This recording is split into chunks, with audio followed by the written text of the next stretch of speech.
Olá pessoal, nessa videoaula nós vamos falar sobre declaração de bens e direitos.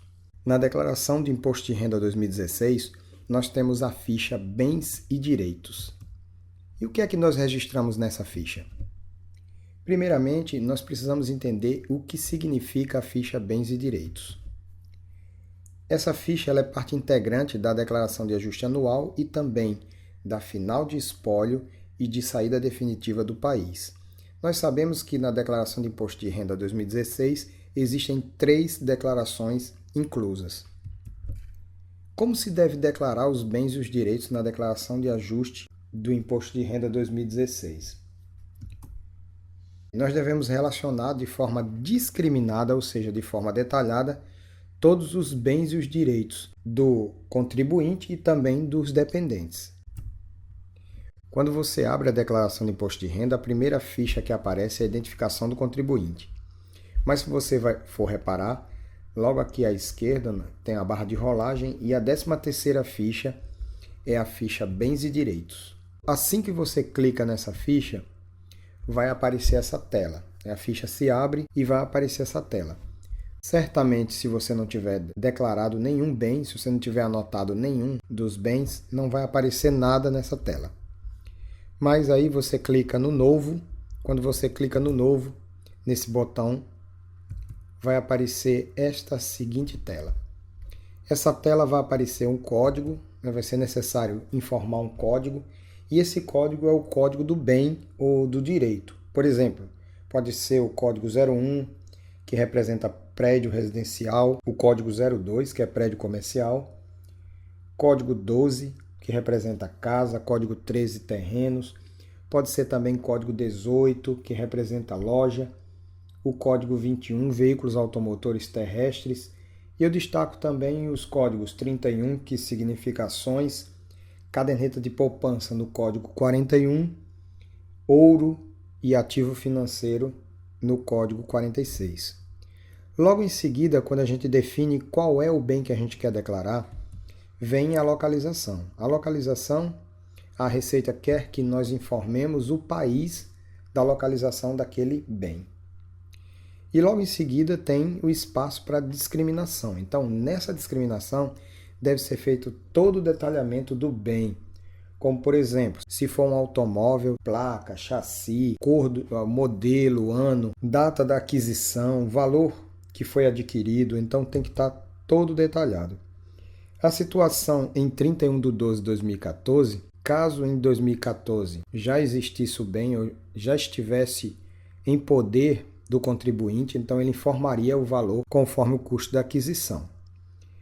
Caso esse bem tenha sido adquirido somente em 2015, então a situação em 2014 será zero. Situação no final de 2015 significa o valor da aquisição até esta data. Quais são os bens e direitos que precisam ser declarados? É uma dúvida muito recorrente, já que a maioria dos bens e direitos de grande valor devem ser declarados.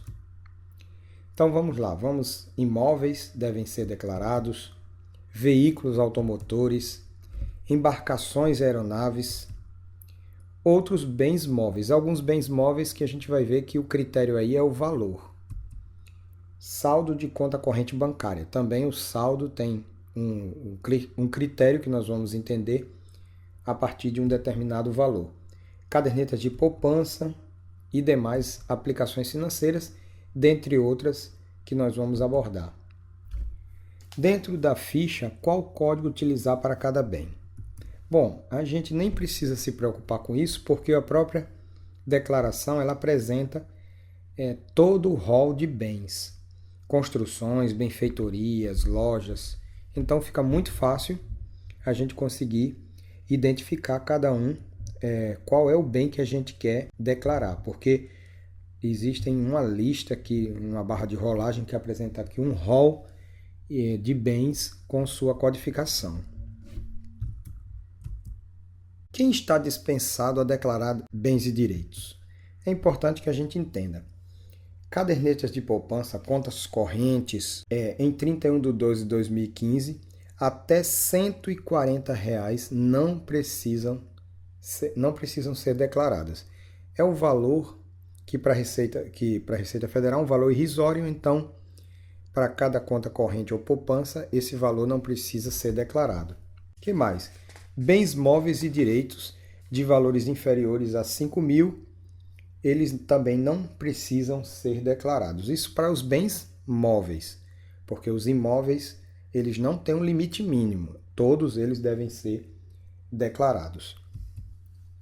Ações, ouro, ativos financeiros com valores de aquisição inferior a R$1.000, eles também estão dispensados de declarar, ou seja, o contribuinte não precisa informar quando ele tiver situações de valores inferiores a este, ele não vai necessitar prestar aquela informação.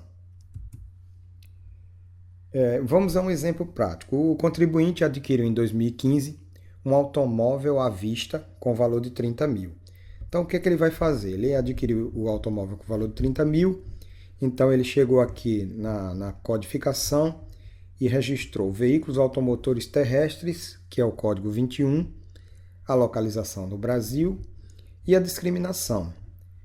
Temos aqui, por exemplo, a data da aquisição, o valor, o documento fiscal, o CNPJ da empresa que vendeu aquele automóvel, a concessionária, o modelo, ano, cor, placa do veículo. Então ele vai detalhar o máximo que ele puder para a Receita. Tá? Tem o campo, tem espaço suficiente aqui para apresentar bastante informação. E nessa situação, a situação em 31/12/2015, vai estar aqui exatamente o valor da aquisição, ou seja, o valor de todos os pagamentos realizados. Se o bem foi adquirido à vista, então ele vai incluir aqui 30 mil. Ele vai incluir nesse campo situação em 31/12 o valor de R$30.000. Ok? Lembrando que o valor aqui é registrado pelo valor da aquisição. Então, se ele adquiriu e devidamente pagou aquele valor, então ele deve registrar aqui a situação. Então, a situação significa valor adquirido, pago até aquele momento. Bom, e se o bem ele for financiado? Como é que nós devemos registrar? E tem uma outra dúvida interessante. O imóvel ele poderá ser atualizado? Bom, essas perguntas serão respondidas no próximo vídeo. Até mais!